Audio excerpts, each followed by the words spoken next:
Guantanamo Bay, an isolated U.S. Navy training base that sits on the edge of the communist island of Cuba.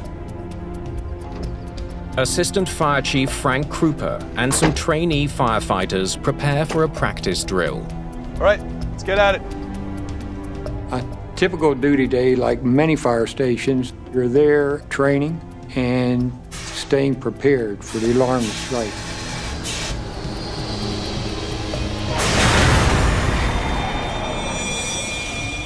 We heard an explosion, enough to shake the building. I didn't see the fireball at the end of the runway. Let's go, let's go, let's go! We knew something was wrong and headed for our truck. We knew that around 5 o'clock we were going to have a DC-8 landing. Let's go, let's go, let's go! The DC-8 was a cargo plane. Typically there would be 3 people on board. This type of aircraft was going to have quite a bit of fuel on board. The DC-8 cargo jet has crashed 400 meters in front of the runway. As I headed down the runway, I was passing parts of the aircraft before I even reached the crash site itself. It was pretty devastating. I didn't expect to be survivors. Debris is scattered over a wide area.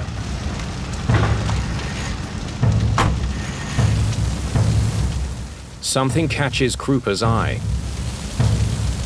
Incredibly, part of the aircraft is still intact. I realized that this was the cockpit, the forward section of the aircraft, which had broken away from the main fuselage. And I decided to walk over and see what I could see. It was the cockpit had been inverted. It was heavily damaged. Help! To Krupa's astonishment, he hears signs of life. Help!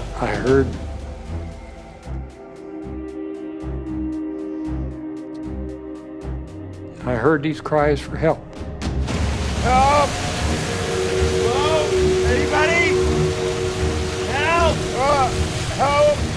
Through the aircraft, I could hear the moans of personnel inside and realized that someone had survived. We've got survivors. I got on the radio and I told them to leave their vehicle and come over, and we had survivors. We needed to begin rescue. Krupa clears a path into the damaged cockpit. And there was a small hole at the bottom of the cockpit.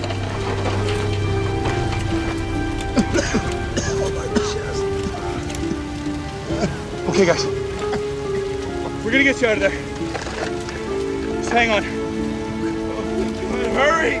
He discovers 3 people in the cockpit, all alive, but only barely. They were all seriously injured. A lot of traumatic injury, and they were crying and moaning. Please, help! They are First Officer Thomas Curran, Flight Engineer David Richmond, and Captain James Chapo. Yeah, I don't remember the exact moment of hitting the ground, no. Yeah, we were fortunate, you know. The DC-8, they say, was built to separate at the cockpit and cabin bulkhead. And sure enough, that's where it busted apart. And we rolled ahead of the airplane.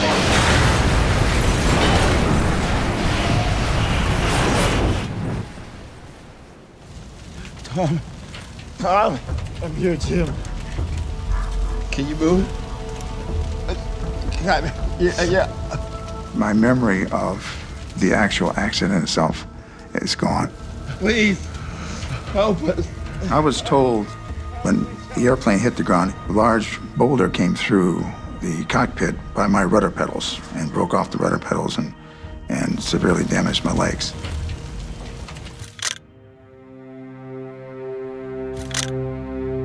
The impact and fire have obliterated the DC-8.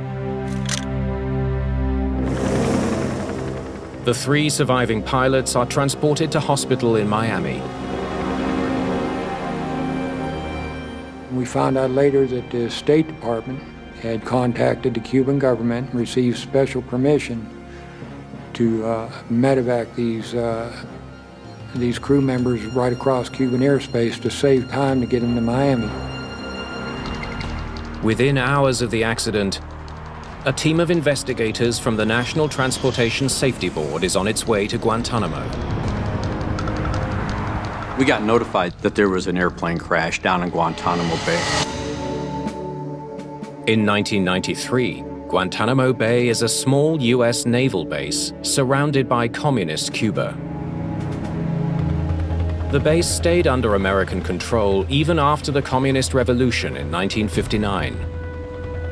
Did Cuba somehow play a role in the crash?